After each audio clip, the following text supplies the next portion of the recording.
रूस का बिना रुकावट वाला वादा।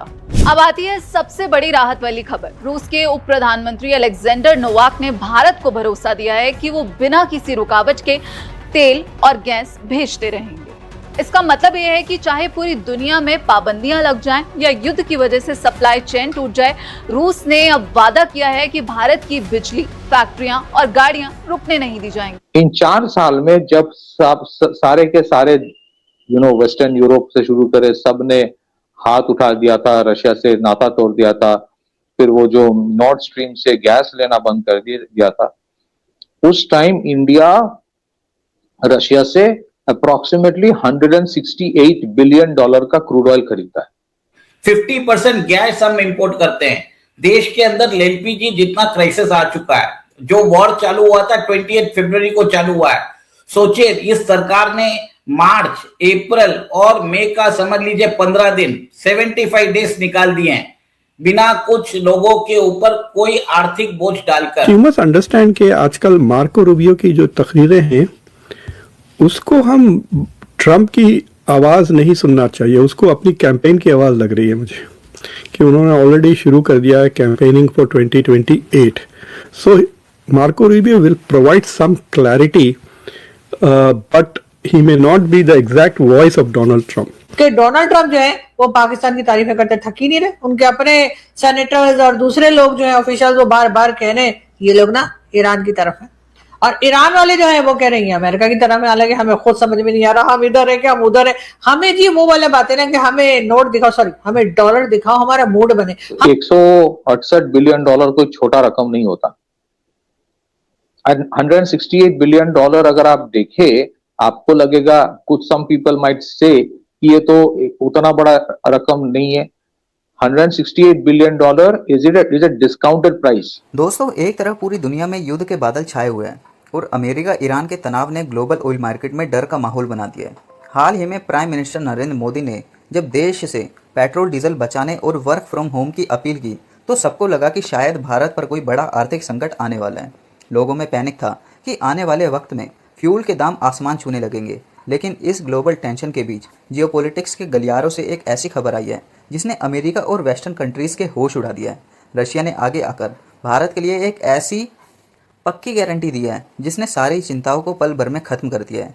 रशिया के deputy prime minister Alexander Novak ने खुले तौर पर भारत को ठोस भरोसा दिलाया है कि चाहे पूरी दुनिया में कितनी भी पाबंदियाँ या सैंक्शंस क्यों ना लग जाए, रशिया भारत को बिना किसी रुकावट के कच्चा तेल, गैस, कोयला और एलएनजी की सप्लाई लगातार जारी रखेगा। चाहे ग्लोबल सप्लाई चेन पूरी तरह टूट जाए, भारत की फैक्ट्रीज, पावर प्लांट्स और सड़कों पर चलने वाली गाड़ी बिना रुके चलती रहेंगी। एक तरह से प्रेसिडेंट पुतिन की तरफ से ये साफ और कड़ी चेतावनी है कि भारत उनका सबसे भरोसेमंद साथी है और इस अटूट दोस्ती को निभाने के लिए रशिया किसी भी वेस्टर्न प्रेशर या अमेरिका के दबाव में झुकने वाला नहीं है। रूस न सिर्फ तेल बल्कि कोयला और एलएनजी देने के लिए भी पूरी तरह तैयार है। ये भारत के लिए गेम चेंजर क्यों है? अब आपके मन में ये सवाल उठ रहा होगा, जब रूस तेल दे ही रहा है तो फिर पीएम मोदी बचत की बात क्यों कर रहे हैं? इन 4 साल में जब सारे के सारे वेस्टर्न यूरोप से शुरू करे सब ने हाथ उठा दिया था, रशिया से नाता तोड़ दिया था, फिर वो जो नॉर्थ स्ट्रीम से गैस लेना बंद कर दिया था, उस टाइम इंडिया रशिया से अप्रोक्सीमेटली $168 बिलियन का क्रूड ऑयल खरीदता है। $168 बिलियन। तो 168 बिलियन डॉलर कोई छोटा रकम नहीं होता। 168 बिलियन डॉलर अगर आप देखें, आपको लगेगा, कुछ सम पीपल माइट से कि ये तो उतना बड़ा रकम नहीं है। 168 billion dollar is a discounted price. तो ओरिजिनल प्राइस में अगर कोई एक्स्ट्रापोलेट करे कि भाई जो तेल इंडिया रशिया से खरीदा, जिसका हार्ड कैश जो इंडिया ने दिया $168 बिलियन का होगा, इक्विवेलेंट टू $168 बिलियन, अगर उसको आप एक्स्ट्रापोलेट करेंगे कि उस टाइम मार्केट प्राइस के हिसाब से इसका एक्चुअल वैल्यूएशन कैसा होना चाहिए था, it will be nothing less than around $250 to $300 billion. तो 250 से 300 बिलियन डॉलर का मार्केट वैल्यू को ले, not the price at which Russia was selling us. तो $300 बिलियन का अगर मैंने खरीदा है 4 साल में, जब इतना रेस्ट्रिक्शन, इतना दबाव, इतना प्रेशर अमेरिका की तरफ से था, तो उसके बाद why are we so obsessed to believe a Reuters and not government of India? That's a moot question. Secondly, देखिए इंडिया में बेसिकली जब क्रूड ऑयल इंपोर्ट होता है, इंडिया क्रूड ऑयल इंपोर्ट के बाद करता क्या है, उसका जब रिफाइनरी में रिफाइनिंग होता है, वहां से डीजल, पेट्रोल, केरोसिन, फिर उसके बाद बिटुमेन और उसके बाद एलपीजी, ये सारे के सारे एक एक साथ निकलता है। सो इंडिया का जो कोर कॉन्सेप्ट था हमेशा से वो ये था कि हम जो है क्रूड ऑयल इंपोर्ट करेंगे, रिफाइनिंग कैपेसिटी क्योंकि बहुत बड़ा है, रिफाइन करेंगे, उसी से एलपीजी से चला लेंगे। इंडिया में natural gas production is more than that of crude oil production. तो इंडिया का natural gas production is something around 55%, 55 to 50 to 60 के बीच होवर करता है।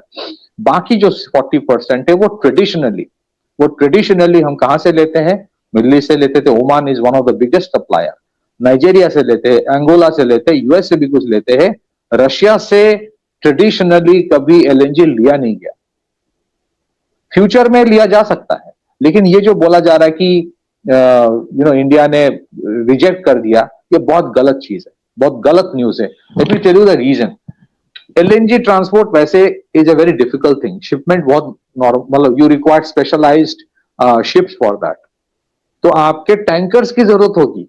Today there are challenges that Russia has, तो अगर इंडिया को लेना भी है ना, और इंडिया ने अगर मान लीजिए हाइपोथेटिकली अगर रशिया से बोला है कि just wait for some more time, तो ये रॉयटर्स को पता नहीं चलेगा।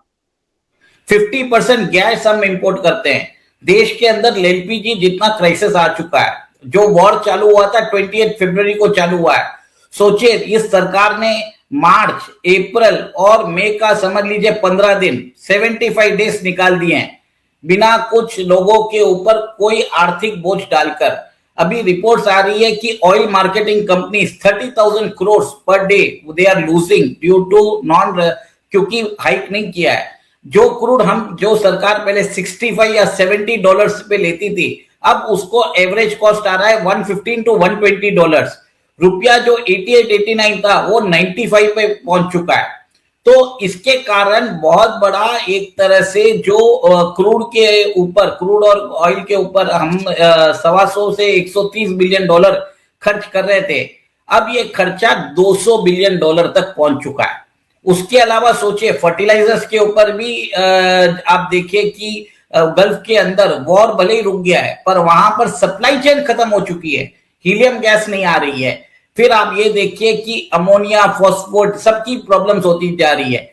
उसके कारण भी जो है दाम बढ़ चुके हैं। जो यूरिया का बैग जो किसानों को 266 रुपए में मिलता है, गवर्नमेंट को कॉस्टिंग आता है 4,200 रुपया। इतना गवर्नमेंट एक तरह से इनको सब्सिडी करता है।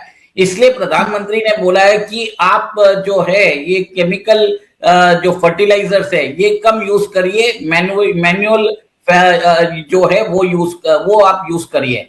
सेकेंड, मोदी जी ने ये भी बोला है कि ओवरसीज ट्रेवल मत करिए। अभी जो है अप्रैल में जून जुलाई का सीजन होता है, इसके अंदर बहुत सारे जो हमारे इंडियंस हैं वो यूरोप, टर्की, अजरबैजान जो दुश्मन कंट्रीज है वहां पर भी ट्रेवल करते हैं। अब मोदी जी ने बोला है कि आप स्वदेश में ट्रेवल करिए, इंटरनेशनल ट्रेवल को अवॉइड करिए।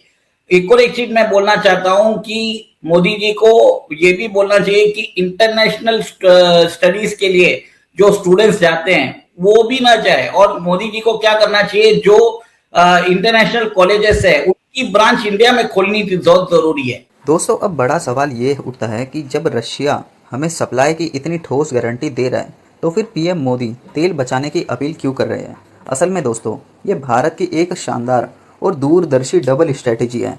एक तरफ हम अपनी फ्यूल की खपत कम करके अपना फॉरेन एक्सचेंज रिजर्व यानी विदेशी मुद्रा भंडार बचा रहे हैं, और दूसरी तरफ रशिया से लगातार सस्ता तेल खरीदकर अपनी एनर्जी सिक्योरिटी को 100% लॉक कर रहे हैं, ताकि किसी इमरजेंसी में हमें किसी के आगे हाथ ना फैलाना पड़े।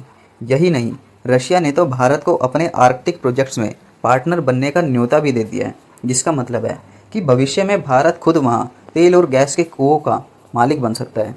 एक वक्त था जब वेस्टर्न पावर्स सैंक्शंस का डर दिखाकर सबको कंट्रोल करने की कोशिश करते थे, लेकिन आज रशिया खुद आगे आकर हमारी इकोनॉमी और हमारी एनर्जी सिक्योरिटी की सबसे बड़ी ढाल बन गया है।